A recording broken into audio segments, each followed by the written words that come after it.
Praise lord. దేవాతి దేవునికి వందనాలు. ప్రభు నామమున మీ అందరికీ నా ప్రత్యేకమైన వందనాలు, శుభాలు తెలియజేస్తున్నాను. ఈ దినము కొరకు ఏర్పాటు చేయబడిన దేవుని వాగ్దానము యెషయా గ్రంథము 40వ అధ్యాయము 31వ వచనము.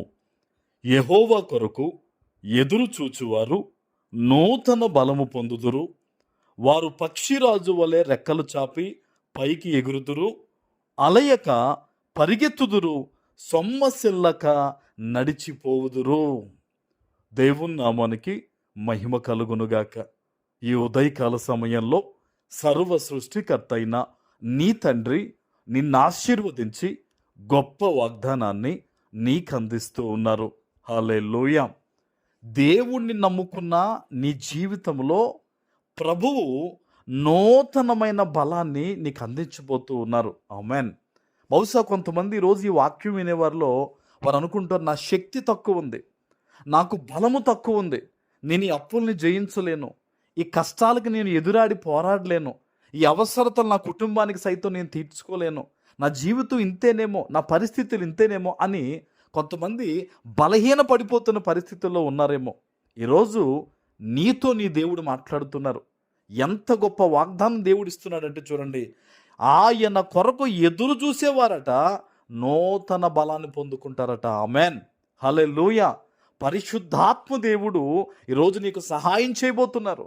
నువ్వు ప్రార్థన చేయడానికి కావలసిన బలము, దేవుని సన్నిధిలో గోజాడడానికి కావలసిన బలమును ఈరోజు దేవుడే నీకు ఇవ్వబోతూ ఉన్నారు. ఆమెన్.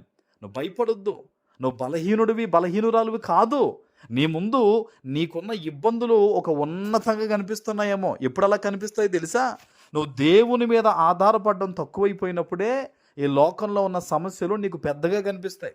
నువ్వు దేవుని మీద ఆధారపడు, ప్రార్థన చెయ్యి, మొరపెట్టు, గోజాడు, ఉపవాసం ఉండు, వాక్యాన్ని పట్టుకో, వాగ్దానాన్ని నమ్ము. దేవుడే నీకు అద్భుతమైన సహాయాన్ని పంపిస్తారు. ఆమెన్.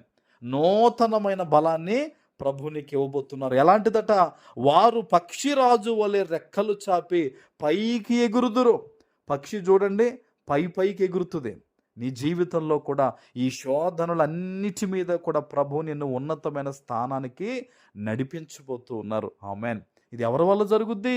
దేవుని వల్ల జరుగుద్ది. మనుష్యుల వల్ల జరిగేది కాదు, ఇది దేవుని వల్ల జరుగుద్ది. అందుకనే ప్రతి విషయంలో కూడా ఎప్పుడూ కూడా దేవునికి కృతజ్ఞతాస్తుతులు చెల్లిస్తూ ప్రార్థన చెయ్యాలి దేవుని దగ్గర. చాలామంది అనుకుంటారు సాయంత్రం చేసుకుందాం, పొద్దున్న చేసుకుందాం అని అనుకుని, కానీ ప్రతి క్షణము దేవుడు నీకు తోడై ఉన్నాడు కదా. తోడై ఉన్న దేవునితో నువ్వు సహవాసం చేయాలి. అప్పుడు నువ్వేమవుతావంట? పైకి నువ్వు ఎగురుతావట. అంటే ఉన్నతమైన స్థితిగతులకు నువ్వు వెళ్తావట.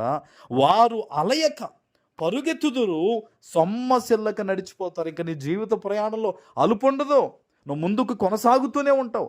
ఆ ఉద్యోగంలో పైకి వెళ్తావు, వ్యాపారంలో విస్తరించబడతావు, బిడ్డలు బాగా చదువుకుంటారు, మంచి స్థితిగతులకు వెళ్తారు. నువ్వు అన్ని విధాలుగా కూడా ముందుకు వెళుతూనే ఉంటావు, బ్లెస్ అవుతూనే ఉంటావు అనేది ఈరోజు దేవుని మాట నీ పట్ల. ఆమెన్. నువ్వు ఎక్కడి నుంచి ఈరోజు ఈ వాగ్దానం విన్నావో దేవుని సన్నిధిలో ఈ వాగ్దానం ఎత్తిపెట్టి ప్రార్థన చేయి. ప్రభువా, నేను నమ్ముతున్నాను నీ మాటను, నువ్వు నాతోనే మాట్లాడవు ప్రభువా, నా పట్ల నెరవేర్చు నాయన. అలాంటి విశ్వాసం కలిగి నేను జీవించడానికి కృపను గ్రహించు ప్రభువా అని ఈరోజు నువ్వు ప్రార్థన చేయి. సేవకునిగా చెప్తున్నాను, యేసు నామంలో ఈ వాగ్దాన ఫలాన్ని నువ్వు పొందుకుంటావు. ఆమెన్. ప్రార్థన చేసుకుందాం. నీతిమంతుడు అయిన మా తండ్రి, మీకు వందనాలు. ఈ ఉదయకాల సమయంలో మీరిచ్చిన ఈ గొప్ప వాగ్దానము ప్రతి బిడ్డ జీవితంలో నెరవేర్చి స్థిరపరచమని యేసు నామమున ప్రార్థిస్తున్నాను తండ్రి. ఆమెన్.